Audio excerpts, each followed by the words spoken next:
Gol. Ma come gol? Era fallo laterale, arbitro. Dai su. Non è uscita. Ma come non è uscita? Ma che stai a di?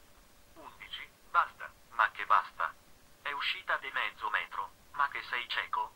Ammonito, e basta, se no la caccio fuori. Ma come ammonito? Ma che stai a di?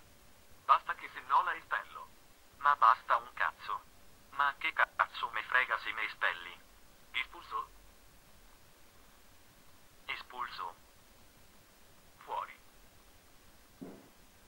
Ma li mortacci tua. Sto stronzo. Te aspetto de fuori. Te pio e te spacco tutto. Sto figlio de una mignotta. Mortacci tua un'altra volta. Non capisci un cazzo. Sto testa de cazzo. Tutti hanno gli arbitri rincoglioniti.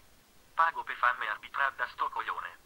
Se chiede scusa faccio finta di non aver sentito nulla e se la cava solo con l'espulsione senza squalifica. Ah sì? Fammici pensare bene. Ma li mortacci tua. Sto stronzo. Te aspetto de fuori. Te pio e te spacco tutto.